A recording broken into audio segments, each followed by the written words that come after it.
Hello আমার দুষ্ট প্রিয় মিষ্টি বন্ধুরা, তোমরা সকলে কেমন আছো? আশা করি তোমরা সকলে অনেক ভালো আছো। বন্ধু, আজ তোমাদের মাঝে নিয়ে আসলাম নতুন একটি লাগালাগির গল্প। বন্ধুরা, গল্পটি শুনলে তোমাদের দাঁড়িয়ে যাবে, তোমরা হাতের কাজ করতে বাধ্য হবে। তাই ভিডিওটি না টেনে শেষ পর্যন্ত গল্পটি দেখুন। চলুন বন্ধুরা, আর কথা না বাড়িয়ে গল্পটি শুরু করি।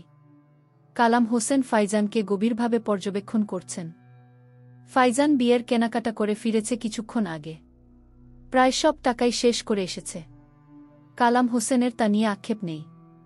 ছেলে যে নিজে দেখে শুনে লতার জন্য কেনাকাটা করেছে তাতেই কালাম হোসেন সন্তুষ্ট।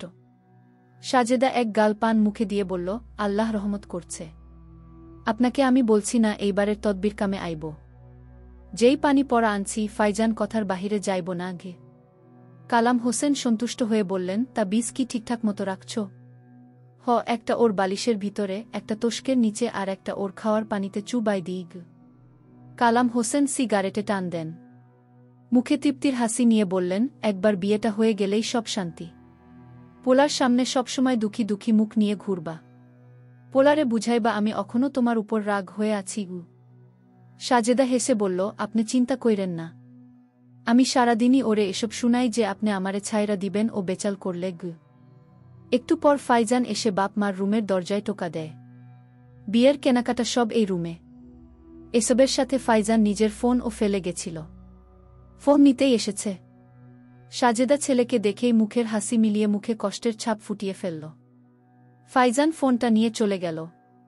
মাথা ধরেছে তার ভীষণ। শুধু কাপড় চোপড়, কসমেটিক্স কিনেই ফাইজান আজকে 3 লাখ টাকা উড়িয়ে এসেছে। বিয়ে যখন বাপের পছন্দ মতো করতে হবে, তাহলে বাপের টাকা কেন উড়াবে না? বিছানায় শুয়ে চোখ বন্ধ করতেই তরুর মুখটা ভেসে উঠে মনে। ফাইজানের বুক কেঁপে উঠে। তরুকে কখনো কষ্ট দিবে সে কি ভেবেছিল? ভাবেনি। অথচ সেই তো কষ্ট দিচ্ছে। কেন এলো তরুর জীবনে সে? না এলেই ভালো হতো।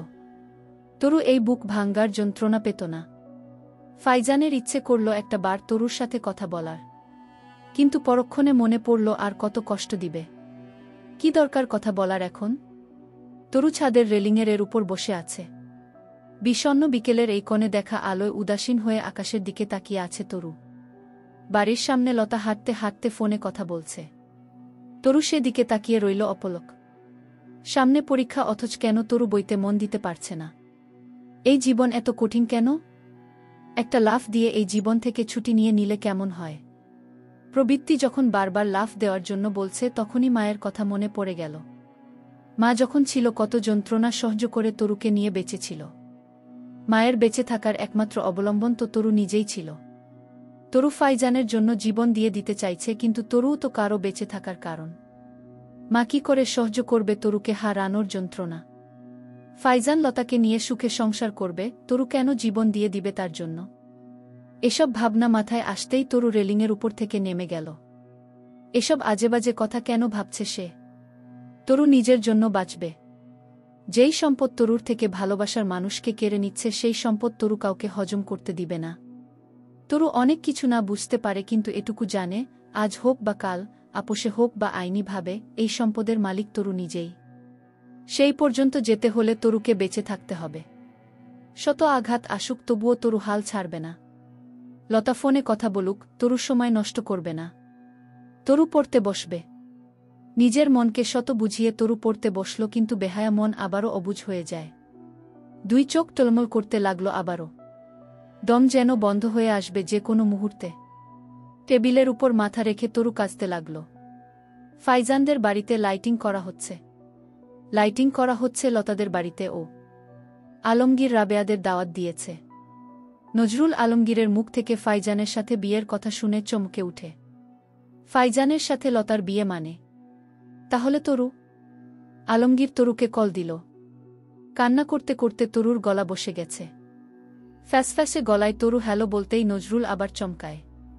তরু কেঁদে উঠে বলল, আঙ্কেল, ফাইজান বিয়ে করছে আঙ্কেল। তবে তরুকে না, লতাকে।